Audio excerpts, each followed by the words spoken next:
Assalamualaikum warahmatullahi wabarakatuh. Salam olahraga pemirsa yang ada di seluruh tanah air. Berjumpa kembali dengan saya J. Lucusten dalam sebuah podcast yang selalu akan mengantarkan tema sepak bola Indonesia kepada Anda semuanya dari Sabang hingga Merauke. Nah, tema hari ini adalah nanti pukul 18.00 waktu Indonesia Barat ya.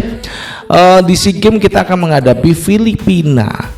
Apakah Indra Safri ini mampu memperbaiki kekurangan-kekurangannya, meskipun saya rasa asisten pelatih ada Kurniawan Dwi Yulianto, ada Bima Sakti, ini mampu nggak memberikan masukan-masukan kepada Indra Safri terkait skema dan strategi saat nanti menghadapi Filipina. Nah, tentu saja ini cukup menarik ya, karena kita sekarang juga diperkuat, ada Ivar Jenner, kemudian Dion Max, kemudian juga ada Mauro Silstra. Namun sayang Marcelino Ferdinand mengalami cedera hamstring dan tidak bisa bergabung dengan skuad di SEA Games Thailand tahun ini.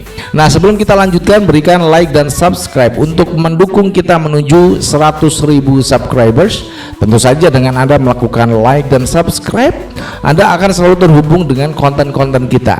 Juga silakan untuk memberikan kritikan dan saran pada PSSI dan juga Erick Thohir. Kalau Anda ingin mengkritik saya, silahkan, saya welcome, nggak masalah. Baik rekan-rekan semuanya, kita akan membahas bagaimana anak-anak asuh dari Indra Safri yang nanti malam pada pukul 18.00 itu atau pukul 6 malam akan menghadapi sebuah pertandingan pertama di SEA Games Thailand, yang ini adalah sebuah ajang di mana memperebutkan siapa yang terbaik di Asia Tenggara. Meskipun memang bukan pertandingan level senior, ini adalah di bawah U23. Namun pemain yang ada di timnas itu adalah pemain U22, jadi usianya di bawah U22. Ini cukup menarik ya. Setelah dari pertandingan uji coba melawan Mali, ada beberapa hal yang saya rasa masih perlu diperbaiki dari seorang Indra Safri. Dia punya para asisten yang bagus. Misalkan ini ya, ada Kurniawan Dwi Yulianto. Ini akan pernah melatih di Como ya. Di Como dia pernah melatih di level junior.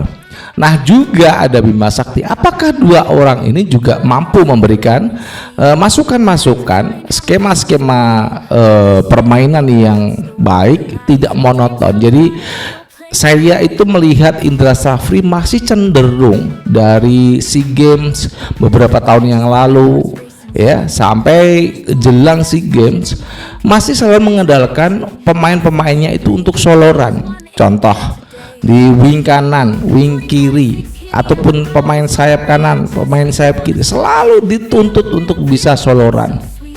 Bahkan di tengah pun sama saja.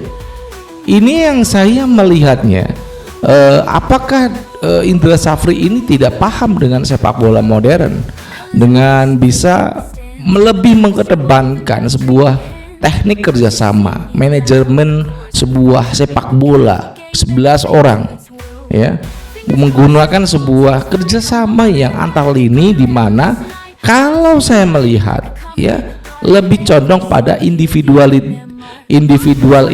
yang ditonjolkan. Nah, kalau pemain usia muda seperti ini semuanya, maka juga akan repot, karena skema yang digunakan pemain itu kan menyesuaikan dengan apa yang diminta oleh para pelatih yang melatih mereka. Nah, tentu saja saat menghadapi Filipina bukan lawan yang bisa dianggap enteng ya. Ini lawan yang juga diperkuat oleh pemain-pemain diaspora. Mereka juga punya level yang berbeda di Asia Tenggara. Jadi Filipina termasuk salah satu negara yang sulit dalam 15 tahun ini ya.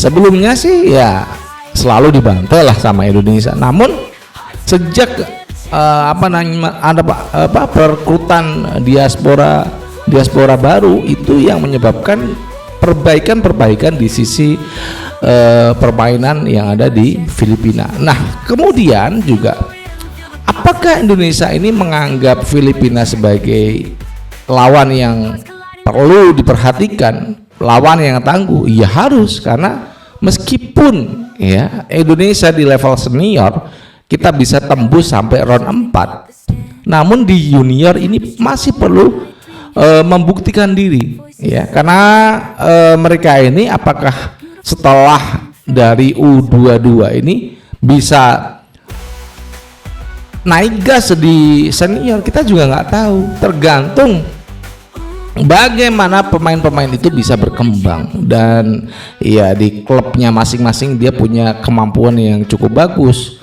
tentu saja mereka akan naik ke level senior. Ini kita kembali pada Indra Safri yang saya rasa masih selalu mengandalkan bagaimana kemampuan individualis ya para pemain kita. Kita masih ingat kok dulu ada Ivan Dimas yang cedera parah saat menghadapi Vietnam. Kemudian dilanjutkan era setelah Evan Dimas itu ada Egy Maulana Fikri. Ya, kemudian lanjut lagi sampai saat ini, apakah memang seorang Indra Safri nanti mau menemukan talenta-talenta baru? Namun saya rasa kalau talenta-talenta baru memang harusnya ada di U17. Namun di bawah Coach Nova saya belum bisa melihat talenta baru yang bisa bisa bersinar di setiap turnamen ya. Apalagi di U17 kemarin Piala Dunia. Ini kan cukup menarik ya, karena regenerasi dari pemain senior itu ditentukan dari kiprah mereka saat mereka di U17, kemudian U20, U22 dan level senior. Nah, mudah-mudahan Indra Safri bisa memahami betul setiap aspek yang akan dihadapi dalam pertandingan di Thailand menghadapi Filipina. Mudah-mudahan tidak monoton. Kalau monoton ya gimana ya, kita penonton di rumah itu juga agak males nontonnya ya. Mudah-mudahan dia bisa atraktif, memainkan sisi-sisi Ivar Jenner yang bisa dimanfaatkan sebagai seorang gelandang tengah yang bisa mengatur serangan, memainkan tempo ya. Yang penting adalah Ivar Jenner diharuskan menguasai lini tengah, banyak mengambil bola, menguasai lini tengah. Jadi kalau menguasai lini tengah, maka perbaikan serangan itu bisa dilakukan, baik itu nanti lewat sebuah tendangan jauh dari luar kotak penalti ataupun serangan yang berimbas pada dari wing kanan wing kiri dengan umpan-umpan baik itu short ataupun umpan-umpan panjang, itu bisa dilakukan dan itu bisa dengan cermat kalau kita bisa menguasai lini tengah. Namun kalau kita melihat apa yang sudah dimiliki Rafael Struijk yang kembali mencetak gol ya, ini saya rasa akan menjadi sebuah peluang yang cukup bagus ya. Rafael Struijk sudah membuktikan diri mencetak gol saat lawan Mali. Nah, ini apakah nanti Rafael Struijk mampu kembali tampil menjadi pencetak gol untuk timnas Indonesia? Itu yang perlu menjadi dorongan dan kita support buat Rafael Struijk yang setelah era Sintayong ini tidak pernah dipakai oleh Patrick Kluivert. Bahkan pemain-pemain yang lain pun juga harus kita dorong untuk bisa mengandalkan sebuah kerjasama ya, yang manis, yang cantik, sehingga kita bisa menontonnya itu enak dari rumah. Bukan sisi-sisi mereka pengen tampil lari ya, melakukan soloran-soloran ke depan ya, itu menjenuhkan dan gampang ditebak oleh pelatih dari Filipina nanti kalau itu masih dilakukan oleh seorang Indra Safri.